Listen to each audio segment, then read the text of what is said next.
"No one marries a black girl, sir.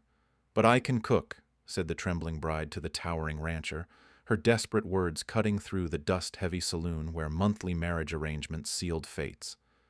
The crowd of weathered faces sneered at her audacity, a woman like her daring to seek what decent folk deserved. Whispered cruelties branded her future, permanent servitude, invisible and forgotten. But the silent giant before her held different power. His cattle empire needed saving, his motherless child needed care, and his answer would either damn them both to social exile or forge an alliance that could reshape their harsh frontier town. The corrupt men who controlled this place had secrets buried deep as gold mines, and change threatened everything they'd built on others' suffering. Would his reply offer salvation or confirm society's cruelest verdict? Before we continue, comment where you are tuning in from. Perhaps we will publish a story there. Caroline Walker clutched her worn carpet bag as the sheriff's deputy hammered the eviction notice to the boarding house door. The death of her employer had left her with nowhere to go and empty pockets. She had 3 days to find shelter or face the streets. The monthly marriage arrangement meeting represented her last hope. Desperate women and practical men gathered in Murphy's saloon to negotiate survival partnerships. Caroline had attended twice before, watching other women find arrangements while she remained invisible in the corner. She smoothed her faded blue dress and entered the smoky establishment. Conversations died as heads turned toward her. The crowd's hostile stares made her skin crawl. A rancher's wife whispered something that made her companions laugh cruelly. Mayor Benjamin Crowley sat at the front table, his gold pocket watch gleaming as he sorted through applications. His cold eyes dismissed Caroline before she even approached. Behind him, Dr. Harold Pembridge adjusted his spectacles and shook his head disapprovingly. Caroline took her place among the other women. Most were widows or daughters of failed homesteaders. They had family connections and community ties. She had nothing but her education and work ethic. The arrangements began quickly. Widow Patterson matched with a cattle driver heading north. The blacksmith's daughter paired with a sheep rancher from the next county. One by one, women found their futures, while Caroline remained seated. Her stomach growled audibly. She had eaten only bread crusts for 2 days, saving her remaining coins for the arrangement fee. The crowd thinned as successful matches departed. Soon only Caroline and a handful of others remained. The mayor checked his watch impatiently. Then the saloon doors swung open. Tobias Granger filled the doorway with his massive frame. The widowed rancher rarely came to town, preferring the solitude of his spread 20 miles east. His 8-year-old daughter Mercy needed a mother, but he had shown no interest in remarrying since his wife's death 2 years prior. He surveyed the remaining women with calculating eyes. His gaze lingered on Caroline longer than the others. The room fell silent except for the ticking of the mayor's watch. Caroline stood on shaking legs. This was her moment, her only chance. She approached his table with as much dignity as her empty stomach allowed. The whispers started immediately. Someone snickered. Another person made a disgusted sound. Tobias waited without expression. His weathered hands rested flat on the table. His dark eyes revealed nothing of his thoughts. Caroline's mouth went dry. The words she had rehearsed vanished. Every eye in the room focused on her humiliation. She forced herself to speak. Her voice came out smaller than intended, but clear enough to carry across the silent room. Her offer hung in the air like smoke. The cruel laughter that followed burned her cheeks. Someone muttered about knowing her place. Another voice suggested she try the next county. Tobias studied her face during the mockery. His expression remained unreadable. The silence stretched until even the laughter died away. When he finally spoke, his deep voice carried easily through the room. 2 simple words that changed everything. The crowd erupted in shocked murmurs. Mayor Crowley's face reddened with indignation. Dr. Pembridge looked like he had swallowed something sour. Tobias ignored the reactions and stood to his full impressive height. He gestured toward the door without ceremony. Caroline gathered her bag with trembling hands and followed him outside. The wagon ride to his ranch passed in uncomfortable silence. Caroline studied the landscape while Tobias focused on the dirt road ahead. Rolling hills stretched toward distant mountains. Cattle dotted the grassland like scattered stones. His homestead appeared modest but well maintained. A two-story wooden house sat surrounded by barns and corrals. Chickens pecked in the yard while horses grazed in nearby pastures. A small girl with tangled brown hair peered from behind the porch railing. Mercy Granger had her father's dark eyes and her late mother's delicate features. She watched Caroline with open suspicion. Tobias helped Caroline down from the wagon without touching her unnecessarily. His manner remained businesslike and distant. Inside the house, dust covered most surfaces. Dirty dishes filled the kitchen sink. The smell of burned coffee lingered in the air. Clearly, neither father nor daughter possessed domestic skills. 3 ranch hands emerged from the bunkhouse as word of Caroline's arrival spread. Their hostile expressions matched those she had faced in town. The youngest spat tobacco juice near her feet. The oldest muttered something about standards falling. Tobias addressed them curtly about their work assignments. His tone brooked no argument about his domestic arrangements. The men dispersed reluctantly, but not before shooting. Caroline warning looks. That evening, Caroline prepared her first meal in the Granger kitchen. Simple beef stew with vegetables from the neglected garden. The aroma filled the house as shadows lengthened outside. Mercy refused to sit at the table, taking her bowl to eat alone on the porch. Tobias ate without comment, neither praising nor criticizing her efforts. After dinner, he outlined her duties and the terms of their arrangement: room, board, and basic necessities in exchange for cooking, cleaning, and childcare. The marriage would be legal but practical. No expectations beyond household management. Caroline accepted the terms gratefully. Anything was better than the streets. As night fell over the prairie, she lay in the small bedroom adjacent to Mercy's room. Through thin walls, she could hear the child crying softly for her deceased mother. Tomorrow would bring new challenges. The hostile ranch hands would test her resolve. The suspicious daughter would resist her efforts. The distant husband would judge her performance. But tonight, Caroline Walker had shelter and hope. In this harsh land where survival trumped sentiment, she had found her chance to prove her worth beyond the cruel assumptions of others. Caroline's first week at the Granger Ranch tested every ounce of her determination. The 3 ranch hands made their displeasure known through small acts of defiance. They tracked mud through her freshly scrubbed kitchen. They left dirty plates scattered around the house. They spoke about her as if she weren't present. Buck, the eldest hand, had worked for the Granger family for 15 years. His loyalty to Tobias ran deep, but his acceptance of Caroline remained non-existent. He questioned every meal she prepared and criticized her unfamiliarity with ranch customs. Young Pete, barely 20, followed Buck's lead with eager malice. He delighted in creating extra work for her. Spilled coffee became a daily occurrence. Clean laundry mysteriously found its way back into the dirt. Sam, the middle-aged foreman, maintained professional distance but watched her with calculating eyes. He seemed to be waiting for her to fail some unspoken test. Mercy proved equally challenging. The 8-year-old had perfected the art of silent rebellion. She ignored Caroline's attempts at conversation. She refused help with her tangled hair and torn dresses. She ate meals without acknowledgement and disappeared for hours without explanation. Tobias observed these dynamics without intervention.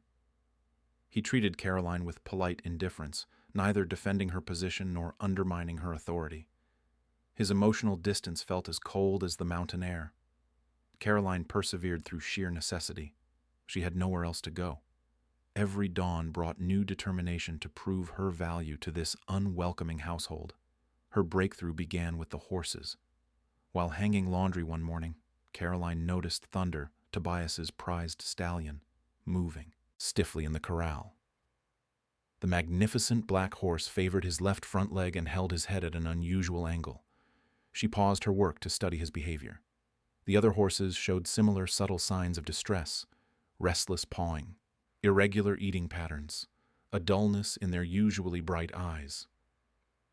Caroline's mother had possessed an unusual gift for reading the health of both humans and animals.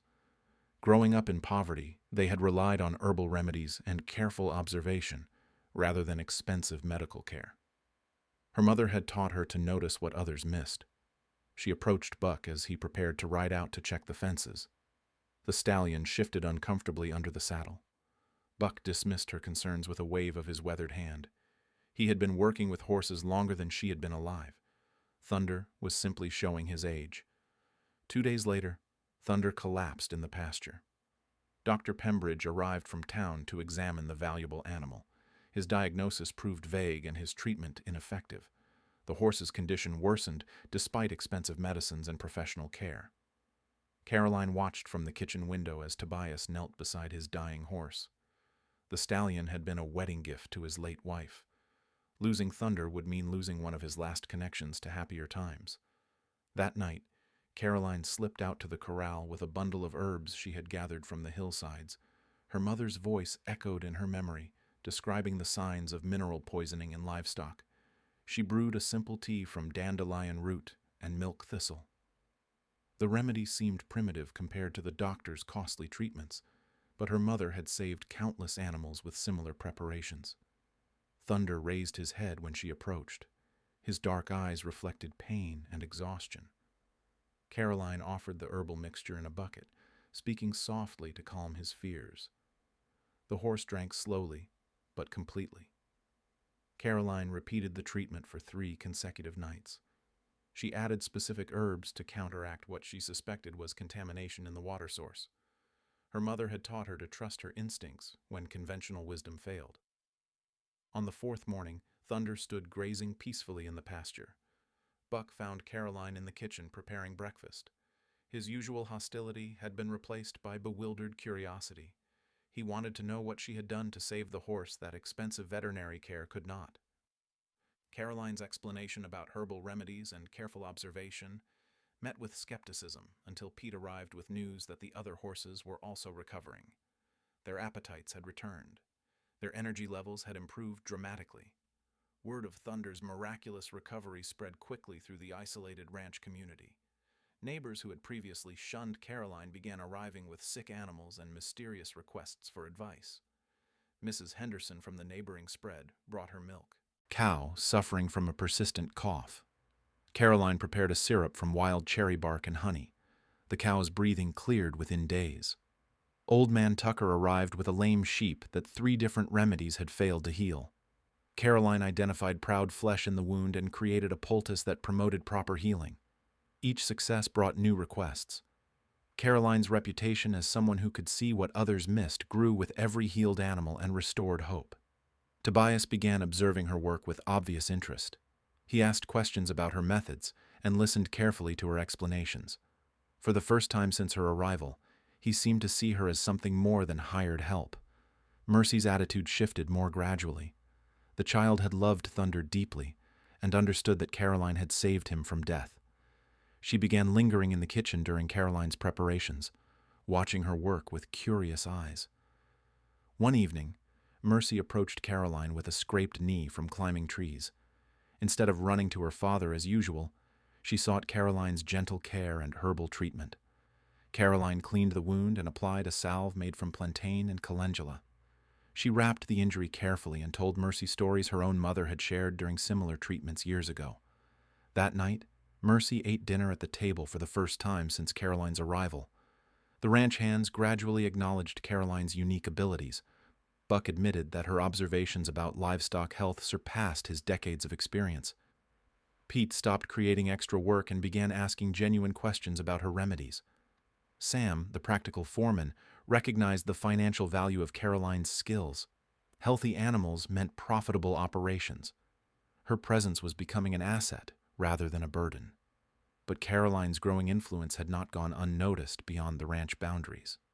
In town, Dr. Pembridge fumed about untrained individuals practicing medicine. Mayor Crowley worried about disruptions to established social orders. Change was coming to the isolated community whether the powerful men welcomed it or not. The urgent pounding on the door came at midnight. Caroline woke to find Tobias already reaching for his boots. Outside, James Morrison's voice carried desperate panic through the darkness. His 5-year-old son, Eddie, burned with fever. The child had been sick for 3 days, growing worse despite Dr. Pembridge's treatments. The expensive medicines had failed. Eddie was dying. Morrison's wealth commanded respect throughout the territory. His cattle empire rivaled the largest operations in 3 counties. But tonight, desperation had driven him to seek help from the woman most of his social circle dismissed. Caroline dressed quickly and gathered her supplies. Tobias hitched the wagon without question. The ride to the Morrison ranch passed in tense silence, broken only by the thunder of hooves. Inside the grand house, Eddie Morrison lay motionless on sweat-soaked sheets. His breathing came in shallow gasps. His skin burned with dangerous heat. His mother knelt beside the bed, tears streaming down her face. Dr. Pembridge stood helplessly nearby, his black bag of expensive instruments useless against the mysterious illness. His treatments of bloodletting and mercury compounds had only weakened the child further. Caroline approached the bed slowly. Eddie's symptoms told a story that conventional medicine had misread. The specific pattern of fever, the unusual rash spreading across his chest, the way his eyes responded to light. Her mother's voice whispered recognition from years of careful teaching. This was not the typhoid that Dr. Pembridge had diagnosed. This was something far more dangerous but also more treatable with the right approach. Caroline requested hot water, clean cloths, and permission to brew her remedies in the kitchen. Mrs. Morrison agreed immediately. Her child was dying. Social conventions meant nothing now. Working through the night, Caroline prepared a complex treatment combining willow bark for fever reduction, echinacea for immune support, and elderberry for its antiviral properties. She bathed Eddie in cool water infused with peppermint to draw out the dangerous heat. Dr. Pembridge protested her primitive methods. His medical training from back east carried more authority than folk remedies learned from an uneducated woman. But the Morrison family had watched their son deteriorate under professional care. They chose hope over convention. Caroline stayed by Eddie's bedside for 2 days. She monitored his breathing, adjusted his treatments, and fought the fever with careful persistence. Tobias remained nearby, ready to assist with whatever she needed. On the 3rd morning, Eddie's fever broke. His eyes opened with clarity for the first time in days. He asked for water in a voice stronger than whispers. By evening, the child was sitting up and requesting food. Word of the miraculous recovery spread through the community like wildfire. The Morrison family made no secret of Caroline's role in saving their son. Their gratitude overcame any social embarrassment about seeking help from an unconventional source. Other families began arriving at the Granger Ranch. Desperate parents carried sick children. Worried spouses brought ailing partners. Each case presented unique challenges that Caroline approached with careful observation and inherited wisdom. She treated Maria Santos for persistent headaches that had baffled Dr. Pembridge for months. Caroline identified the symptoms of ergot poisoning from contaminated grain and provided the appropriate remedies. She helped old Wilhelm Schmidt recover from a respiratory condition that had confined him to bed for weeks. Her steam treatments and herbal preparations restored his breathing where expensive medications had failed. Each success brought more patients and greater recognition of Caroline's unusual abilities. The Granger Ranch transformed into an unofficial medical center as word spread throughout the territory. Tobias watched this transformation with growing amazement. The woman he had married for practical domestic help possessed skills that surpassed those of trained physicians. Her gentle manner with patients and methodical approach to treatment revealed depths he had never suspected. Their evening conversations began focusing on her cases and treatments. Tobias found himself genuinely interested in her work and impressed by her knowledge. The distance between them gradually shortened as respect replaced mere convenience. Mercy joined these discussions with eager curiosity. She helped Caroline gather herbs and prepare remedies. The child who had initially rejected her stepmother now followed her everywhere, absorbing lessons about healing and compassion. But Caroline's growing influence alarmed the established power structure in town. Dr. Pembridge's practice suffered as patients sought more effective treatments. His income plummeted along with his professional reputation.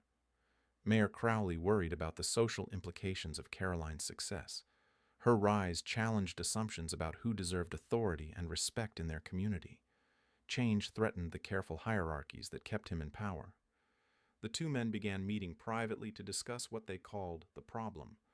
An untrained woman practicing medicine without proper credentials violated established order. Her success made their failures more obvious and their authority more questionable.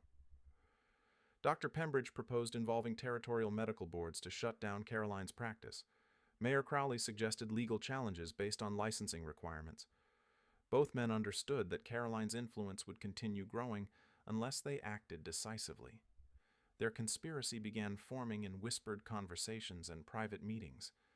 They needed evidence of wrongdoing or public opinion to turn against her. They needed her to fail in some dramatic fashion that would discredit her permanently. The opportunity would come sooner than they expected. Meanwhile, Caroline's relationship with her family deepened daily. Tobias began seeking her opinions on ranch decisions beyond medical matters. Her insights into animal behavior and natural patterns proved valuable for farming and livestock management. Mercy started calling her mama in moments of excitement or fear. The word slipped out naturally, then stuck through habit and affection. Caroline's heart swelled each time she heard it. The hostile ranch hands had become protective allies. Buck praised her abilities to anyone who would listen. Pete eagerly assisted with her treatments. Sam recognized that her presence had made their ranch the most prosperous in the county. But storm clouds were gathering in town. Powerful men felt threatened by change and progress. They would not accept their diminished authority without a fight. Caroline's greatest test lay ahead. The strange illness appeared without warning on a Tuesday morning in late September.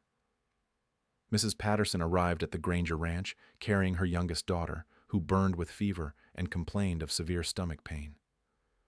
By noon, 3 more families had brought sick children with identical symptoms. Caroline had never seen anything like it.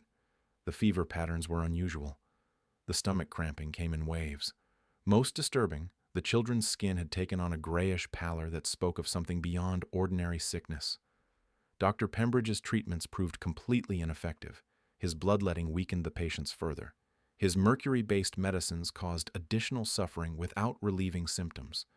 Within days, 12 children lay critically ill throughout the community.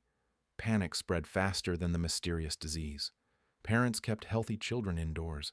Neighbors avoided contact with affected families. The town's normal activities ground to a halt as fear consumed the population. Mayor Crowley called an emergency town meeting. Dr. Pembridge stood beside him, his face grave with professional concern. Together they announced that desperate times required desperate measures. The mayor's words carried careful implications. Perhaps untrained individuals practicing medicine had introduced contamination to the community. Perhaps folk remedies had weakened natural resistance to disease. Perhaps their recent tolerance of unconventional healing methods had brought divine punishment. No direct accusations were made, but Caroline felt every eye in the room turn toward her. The whispered conversations grew louder. Suspicion crystallized into blame with frightening speed. Dr. Pembridge proposed immediate restrictions on unlicensed medical practice. The town council voted unanimously to ban anyone without proper credentials from treating the sick. Caroline's growing practice was effectively outlawed overnight, but the children continued to worsen despite official medical care. Caroline defied the ban and began her own investigation. She visited affected families in secret, studying symptoms and searching for connections. Something about this illness felt different from natural disease. The patterns were too uniform, the timing too convenient. She traced the sick children's activities in the days before the outbreak began. They had played in the same areas. They had drunk from the same water sources. They had followed similar routines that healthy children had avoided. The answer lay in the water. Caroline collected samples from wells and streams throughout the affected area. She tested them using methods her mother had taught her for detecting contamination. The results were alarming. Several water sources showed clear signs of mineral poisoning. The contamination was recent and severe. It had been deliberately introduced by someone with knowledge of chemistry and access to mining materials. But why would anyone poison the town's water supply? And who possessed both the means and motive for such an act? Caroline's investigation led her to the abandoned mine shafts north of town. The area had been off-limits since a collapse 3 years earlier had killed 2 prospectors. Warning signs posted by the territorial government forbade entry to the dangerous site. Yet recent activity was evident everywhere. Fresh wheel ruts marked paths to the sealed entrances. Tool marks showed where new tunnels had been carved into the hillside. Someone had been mining illegally in the restricted area for months. The operation was sophisticated and well-funded. Expensive equipment lay hidden under canvas covers. Professional-grade chemicals used for ore processing sat in unmarked barrels. This was no amateur prospecting venture. Caroline followed a stream that flowed from the mining area toward town. The contamination was heaviest near its source and gradually diluted as it mixed with cleaner water downstream. Children who played near the most polluted sections had become sickest first. The evidence painted a clear picture. Someone was conducting illegal mining operations and dumping toxic waste into the water supply. The resulting poisoning was being covered up by blaming unconventional medical practices. But who had the resources for such an elaborate scheme? Who would benefit from discrediting Caroline's practice? Who possessed enough influence to deflect official investigation? The answers came when Caroline discovered supply invoices hidden in a mining equipment cache. The papers bore familiar signatures and revealed the truth about the mysterious illness plaguing their community. Mayor Crowley's elegant handwriting authorized the purchase of mining machinery. Dr. Pembridge's signature approved the acquisition of ore processing chemicals. The 2 men who had banned Caroline from practicing medicine were the same individuals poisoning the children she was trying to save. Their plan was diabolical in its simplicity. Create a medical crisis through deliberate contamination. Blame unconventional healing practices for the outbreak. Use fear and panic to eliminate competition and consolidate power. Caroline realized she was the intended scapegoat for their crimes. Her success had threatened their authority. Her methods had exposed their inadequacies. Her growing influence had challenged their control over the community. But she also held the evidence that could expose their conspiracy. The sick children were growing worse each day. Official medical treatment continued to fail because Dr. Pembridge could not acknowledge the true cause without revealing his own guilt. The community's faith in Caroline had been shaken by the outbreak she supposedly caused. She faced an impossible choice. Revealing the truth would expose her to accusations of making false claims against respected leaders. Remaining silent would allow more children to die from preventable poisoning. Tobias found Caroline in their kitchen, staring at the damning invoices spread across the table. The evidence of corruption and murder lay before them in black ink signatures. Their eyes met with shared understanding. The stakes had escalated far beyond social acceptance or medical practice rights. Children's lives hung in the balance. Justice demanded action regardless of personal consequences. The battle for their community's soul was about to begin. Caroline spread the evidence across Sheriff Heath's desk at dawn. The invoices, chemical receipts, and water samples painted a damning picture of deliberate poisoning. Heath studied each document with growing alarm, his weathered face darkening as the truth became clear. The sheriff had harbored private doubts about the mysterious illness outbreak. The timing seemed too convenient, the symptoms too uniform. The quick blame placed on Caroline's practice had felt rushed and politically motivated. Now he understood why. Heath had served as sheriff for 12 years, maintaining peace through careful neutrality between competing factions. But poisoning children crossed every line of human decency. His oath demanded action, regardless of political consequences. The evidence was overwhelming.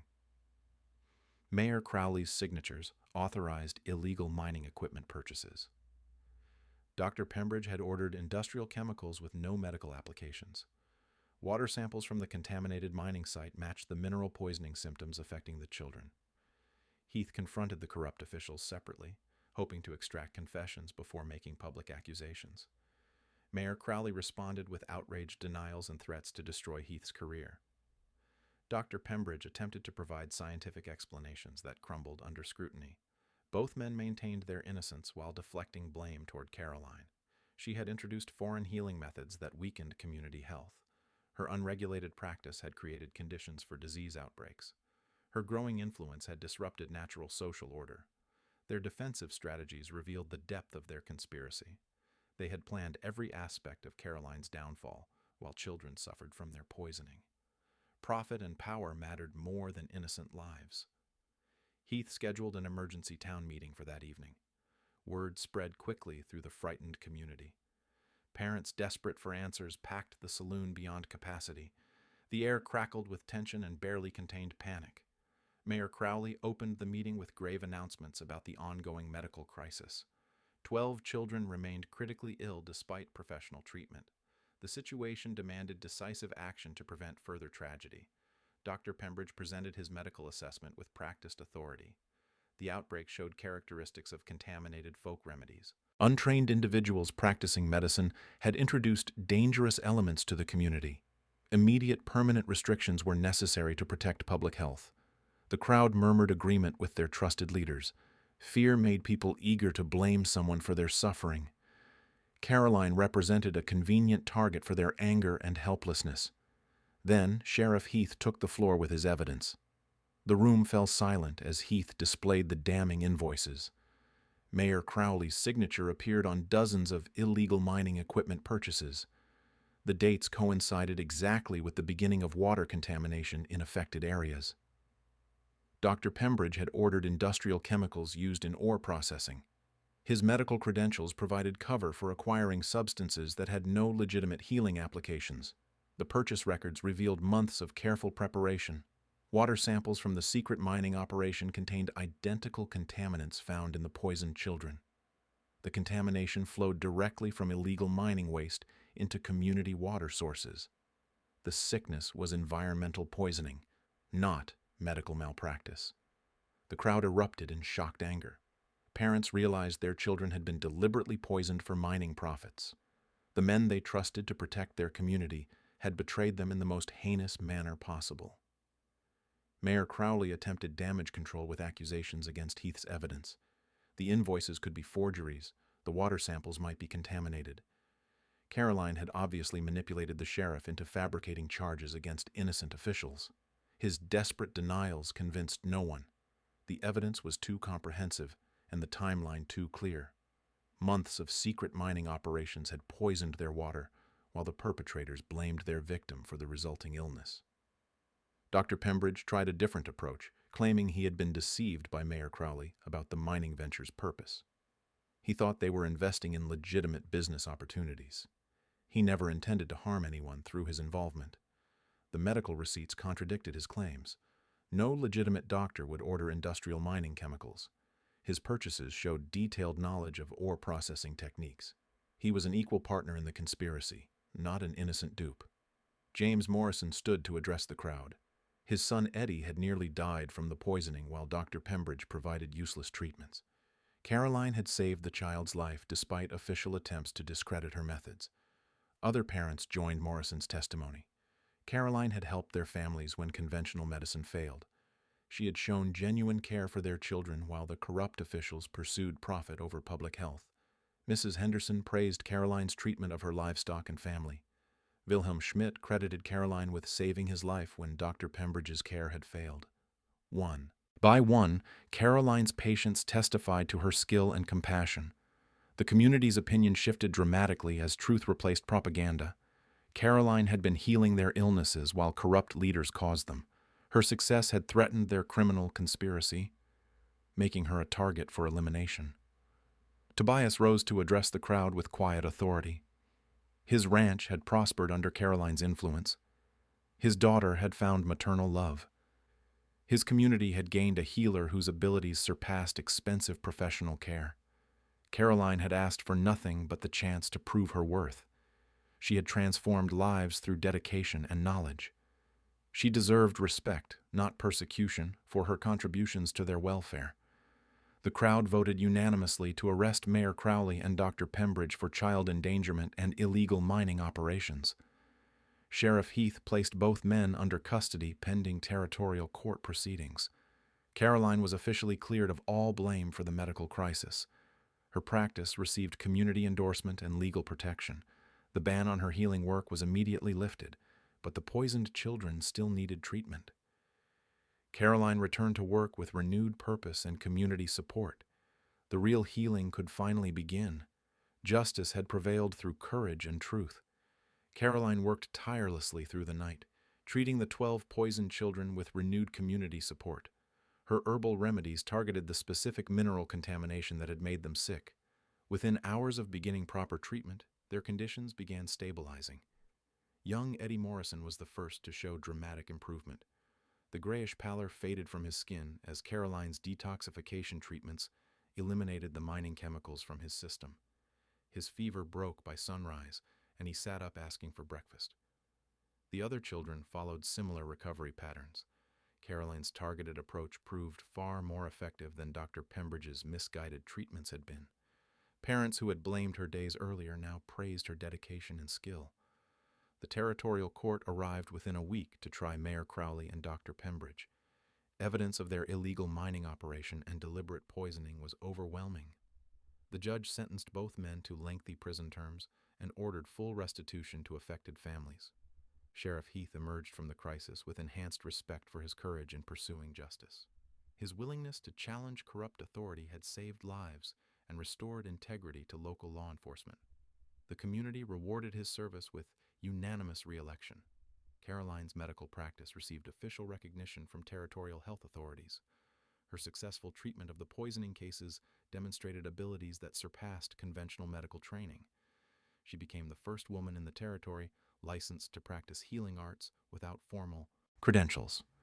The town council issued a formal apology for their previous restrictions on Caroline's work. They established new policies protecting alternative medical practices and ensuring access to diverse healing approaches. Caroline's persecution had taught them valuable lessons about prejudice and justice. Families throughout the region sought Caroline's services for conditions that traditional medicine could not address. Her reputation spread to neighboring counties as word of her unique abilities traveled through frontier communities. The Granger Ranch became a destination for healing and hope. Caroline established the territory's first integrated medical practice, welcoming patients regardless of their background or social status.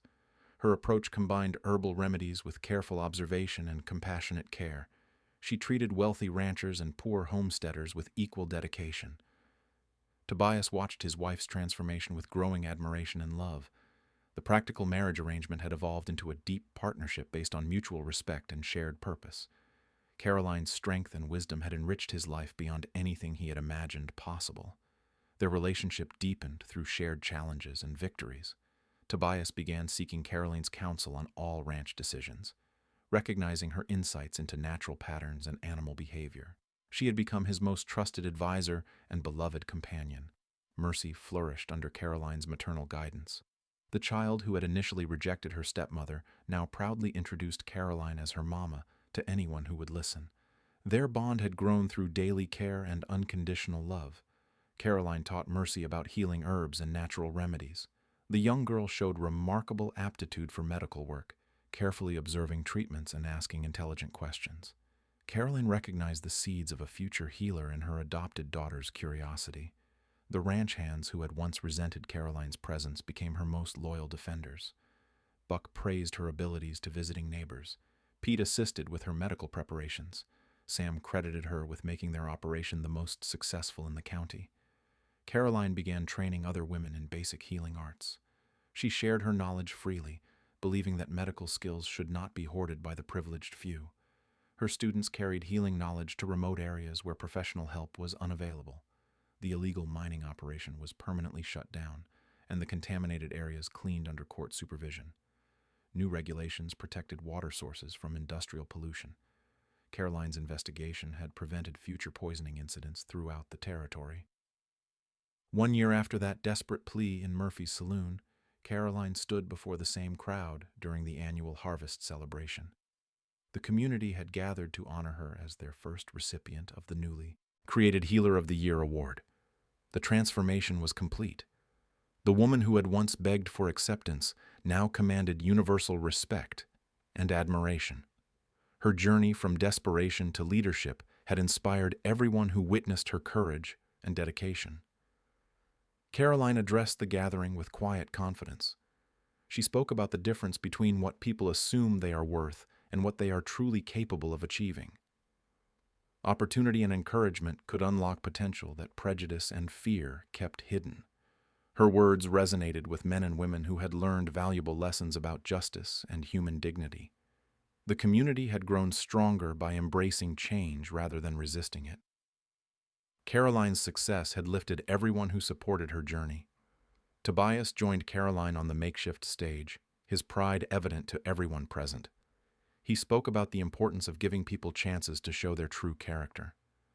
His best decision had not been made with words, but by opening his heart to unexpected possibilities. Their love story had begun with practical necessity, but had blossomed into something beautiful and lasting. Caroline had brought healing, not just to individuals, but to their entire community. She had shown them the power of compassion over prejudice. The celebration continued late into the evening with music, dancing, and shared stories of Caroline's many healing successes. Children played games while adults discussed the positive changes she had brought to their lives. As the festivities wound down, Caroline and her family returned to their ranch under a canopy of brilliant stars. Mercy fell asleep in the wagon between her parents, secure in the love that surrounded her. Caroline reflected on the journey that had brought her from desperation to fulfillment. She had discovered strength she never knew she possessed and found a family that loved her unconditionally. The future stretched ahead, filled with possibilities and purpose. Years later, Mercy Granger would become a renowned doctor, inspired by her stepmother's example of courage and compassion. The town of Clearwater Ridge would be remembered throughout the territory for its progressive values and prosperous community. Caroline's legacy lived on in the lives she had touched and the barriers she had broken. Her story proved that true worth reveals itself when given the chance to shine.